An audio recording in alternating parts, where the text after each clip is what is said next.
When the sparks entered the physical bodies, it was never intended that they should lose contact with the main body of the Creator God that stayed in the higher realms. The plan was to always have open lines of communication. Channeling is part of the plan as it allows this communication to take place. Therefore, channeling is a natural, normal stage of evolution for humanity whose time has come. Channeling takes many different forms with many different people. It won't always be as words being heard in your head or thought pictures. It could come just as thoughts. There are others who bring this channel through the arts, who channel inspiration from the higher realms into their paintings, into their music, and most definitely into theatrical performances.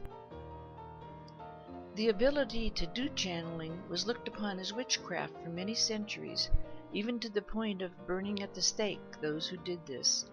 There were not as many highly evolved souls in the other dimensions at that time to respond with intelligence. Therefore, some who could contact other dimensions did so with a lower level of evolved souls, and this is why it was looked on as witchcraft. As progress is made on the earth plane, so also is the voice within able to contact more intelligent thoughts and ideas. Most children being born today will have the channel readily able to open with proper education. Herein lies the only control factor of this stage of evolution. Education as to the proper use of the ability to channel. This is the ability to communicate with your inner being, the unseen parts of you that make up the total you. The kingdom of God is within and can be reached by channeling the Trinity. The Trinity that the churches have talked about for so long is made up of the large, all-encompassing mind of the Creator, the Father, the fragmented mind of humans, the Son, and the conglomerate mind of all we have ever been, the micro-men that are inside our mind, Holy Ghost. To explain further, the Trinity consists of the entity's own mind, which is his animal-based brain infiltrated by thoughts from the divine spark. That's one part of the Trinity. The conglomerate mind is another part of the Trinity. This consists of the teachers and guides, entities who have already crossed over and are further ahead on the path than we are, who have reached back to help. They are a living human being in the unmanifested state. You are a living human being in the manifested state. This is two parts of the Trinity. The third part is the divine mind, the Creator God.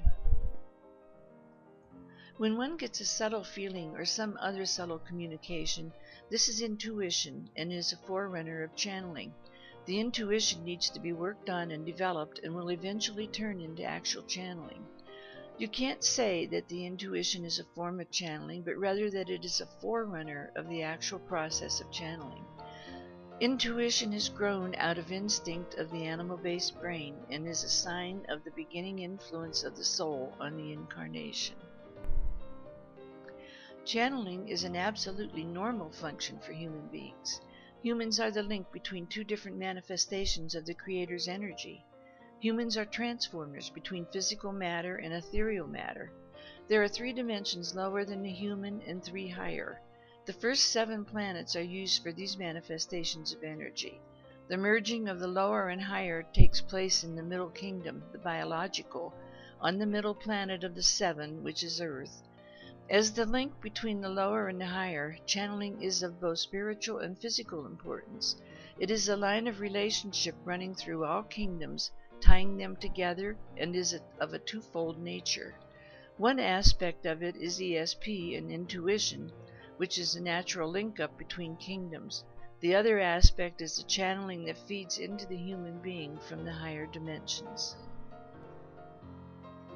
There is a distinct difference in channels because channeling is based on a mathematical progression of absolute perfection.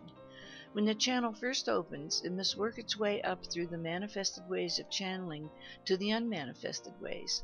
The first way involves psychic phenomena, not only human to human, but also human to animal, biological kingdom, human to plant, the botanical kingdom, and human to mineral, the geological kingdom. The second way is mind-to-mind phenomena, human to prismatic kingdom, human to atmospheric kingdom, and human to astronomical kingdom. The channels that use beta waves are the lower kingdom channels. These waves are radiations of the animal-based brain and radiate upward from the lower kingdoms.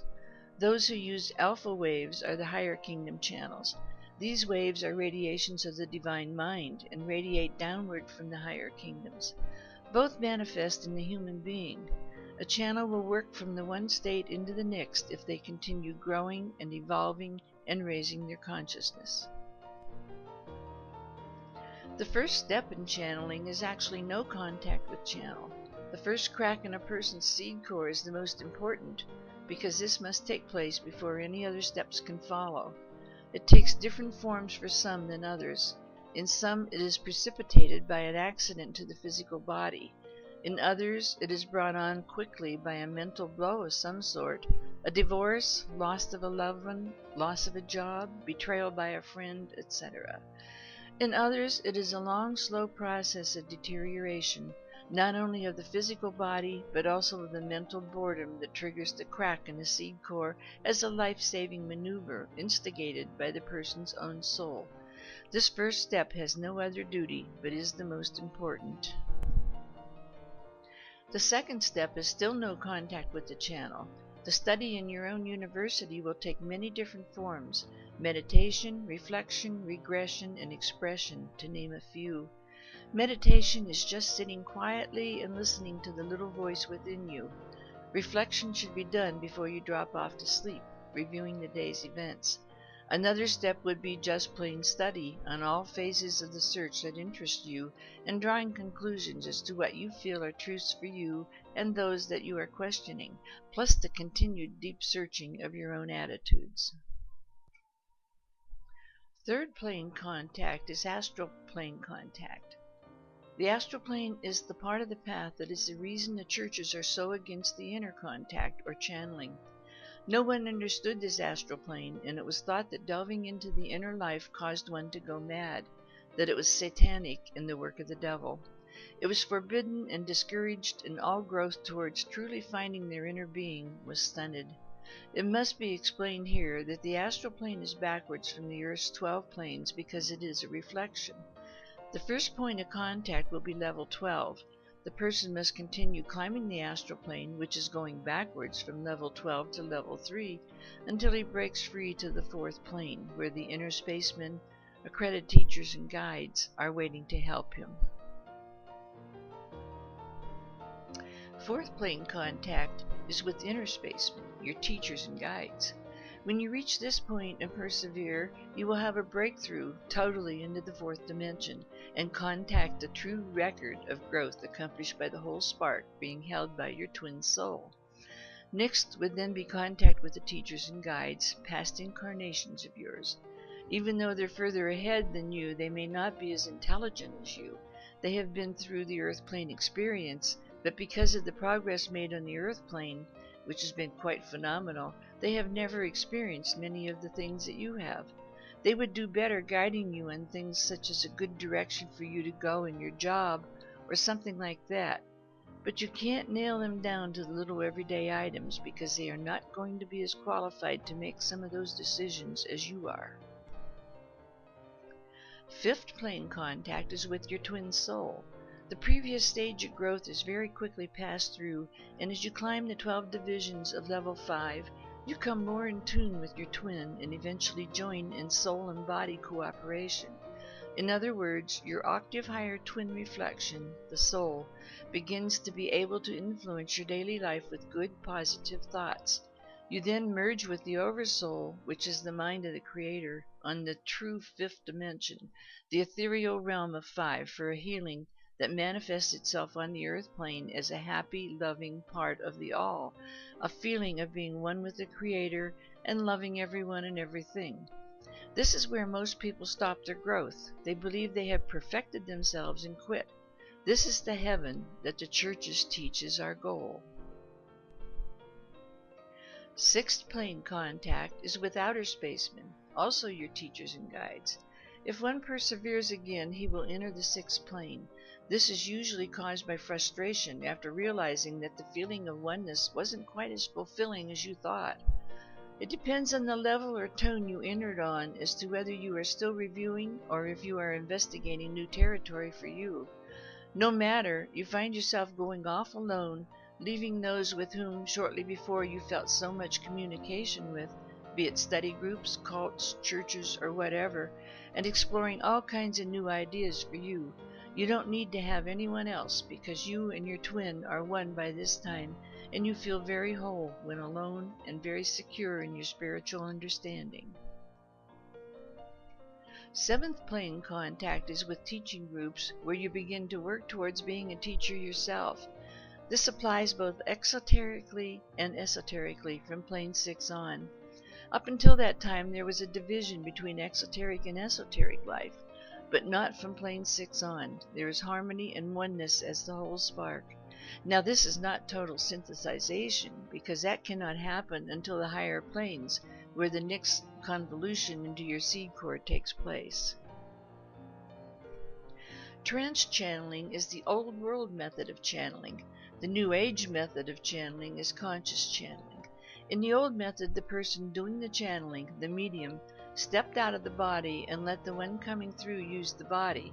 This was mostly done by entities on the astral plane because they have forms as large as those of us on the earth plane.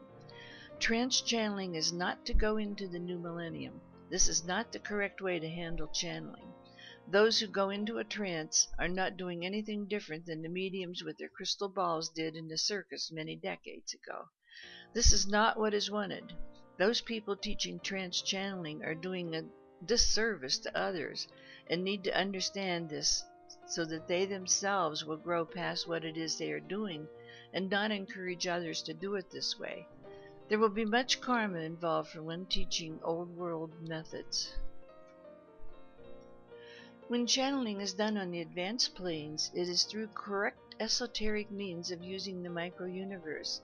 This means the entity coming through is no bigger in size on the earth plane than a pinpoint. The one doing the channeling on the earth plane, the medium, does not need to vacate the body to allow one this size to come through. They merely stand behind the one doing the channeling, if you will. They are still in the body, and the switch can be made back and forth from one to the other. Eventually, the blending is completed by the higher entity intertwining with the cells of the body and taking up permanent residence there. This is when total synthesization has been achieved, and the medium is in contact with the God within. The medium will then be talking to the cells of his or her own body. This is the goal. Each one on the earth plane will have their God within in residence in the body and be operating through divine guidance at all times.